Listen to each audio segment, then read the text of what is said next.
You're late for work, you skip breakfast. You can't find your keys, your wife is barking at you as you head out the door because you forgot to pack Johnny's lunch again. The big presentation you have coming up in 2 days haunts you. You haven't even started preparing. Your phone is blowing up with text alerts. A major client is having a meltdown. Between the front door and your desk, 3 people remind you anxiously that they're waiting on responses from you. You sit down and see that your email is already mounting, but 5 team members are already formed outside your door with got-a-minute requests. Your phone rings, it's your mom calling again. All you can think is, the traffic. I can't read that. The boss. The baby. The dog. That does it. Oh, God, take me away. You feel stressed, guilty, inadequate, overwhelmed. As Paulo Coelho said, life has many ways of testing a person's will, either by having nothing happen at all or everything happen all at once. It is called overwhelm, and it happens to all of us. It's part of our human experience, particularly in our fast-paced, always-on, busy, glorified society of today, and particularly to the very driven high achievers who go after big goals and set incredibly high standards for themselves. Even the Iron Man himself, the guy who's trying to save the planet and colonize Mars in case he can't save Earth, even Elon Musk confesses to cracking under the weight of overwhelm and admitting, quote, "It has been excruciating." The great Abraham Lincoln was quoted as saying, "I have been driven to my knees time and time again by the overwhelming conviction that I don't know where to go." And if that's not enough, even Jesus, yes, Jesus, described himself as feeling overwhelmed. It's true, read Mark, he will tell you. It was just before his arrest. He became deeply distressed and troubled. Mark writes that Jesus said to his disciples, "My soul is overwhelmed with sorrow to the point of death. Stay here and keep watch." In other words, dudes, back off, give me some space. Then Jesus went down a path and fell to the ground, where he ended up doing some praying to try to regain himself. So the point is, in this human state, all, yes, even Jesus, feel overwhelmed at times. It happens. No need to panic. Here's what happens. You feel overwhelmed when you feel out of control. This activates your threat alert system. No matter if the danger is imagined or real, your body's fight, flight, or freeze defense mechanisms kick in just the same.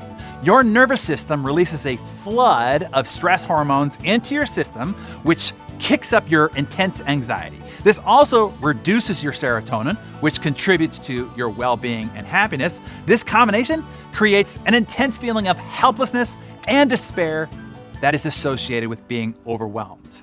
I won't give you the long list of health ailments this causes, nor explain how most escape this despair through alcohol, drugs, and destructive habits. Suffice it to say, it's all bad, and you gotta stop this quick.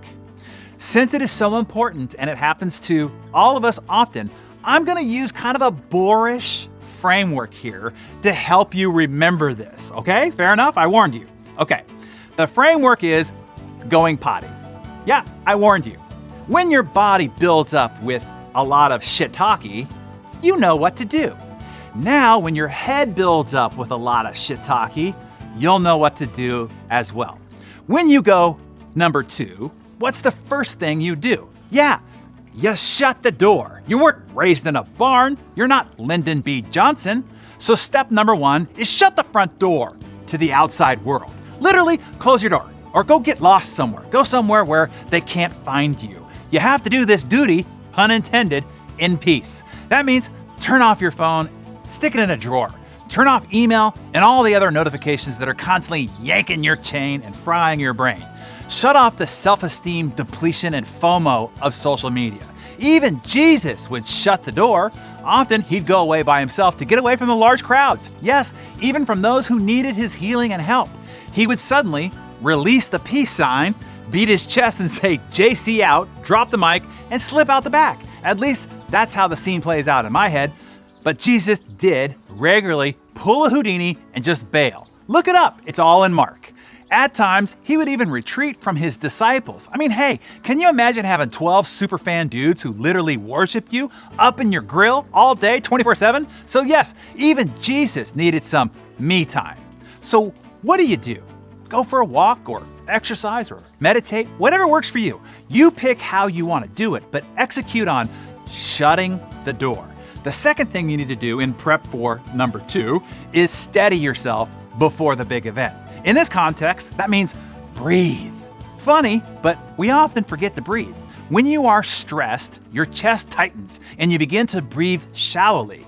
Just take a moment to pull in a few deep breaths. You'll be surprised how that will immediately get you centered and stable for the next stage. Then, the big event.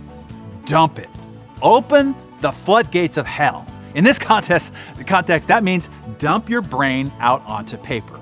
Feeling overwhelmed is a state of mind. You are not under real danger, but your fight, flight, or freeze stress response system is freaking out just the same. You gotta get the coked up squirrels that are running ragged in your head out and onto paper. Once you do, then you will see it all, and I promise it will look a lot less helter-skelter in print than it seems swirling around in your head. Another way to get it out of your head is to talk it out to a friend. Once you hear yourself explain it out loud, you'll realize it isn't as daunting as it feels constantly churning in your noggin. As Lao Tzu said, if you correct your mind, the rest of your life will fall in place. After you have dumped it, what's next? Yeah, clean up.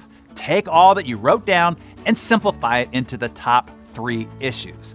Of all the noise that you wrote down on paper, which 3 priorities are really the most important, and in what order? As the Dalai Lama put it, when life becomes too complicated and we feel overwhelmed, it's useful to stand back and remind ourselves of our overall purpose and our overall goal. And as Confucius said, before that even, keep it simple and focus on what matters. Don't let yourself be overwhelmed. See, all the mystics have had to deal with this too. You're not alone. Now that you are all cleaned up, what next? Yeah, get up and take a step.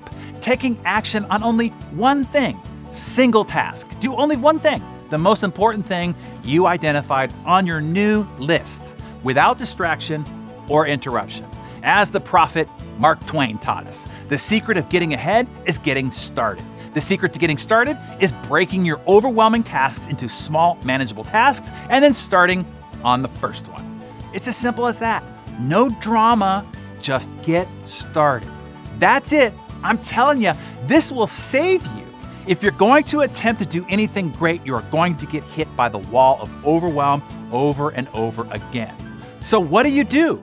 Yeah, just dump it. When you feel that grumbling in your head, just politely say to the world around you, "Excuse me for a bit, I gotta go dump it." Then 1, shut the front door. 2, take a breath. 3, unload it onto paper. 4, clean up to 3. And then 5, take a single step. And then, may the peace be with you. Hey, quick thanks. Thank you for being weird. I know the people around you think that you're weird for waking up and committing yourself to this Darren Daily every morning.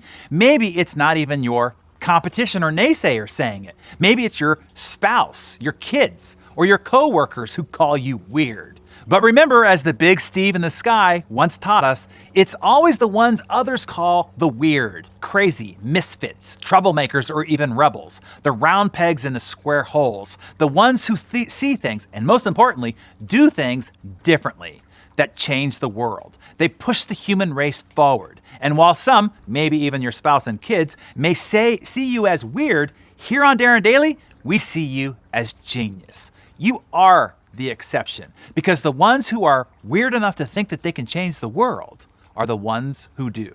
So thank you for being weird, for being part of the Darren Daily Better Everyday global community. You are changing things. You are pushing the human race forward, particularly those that are closest to you.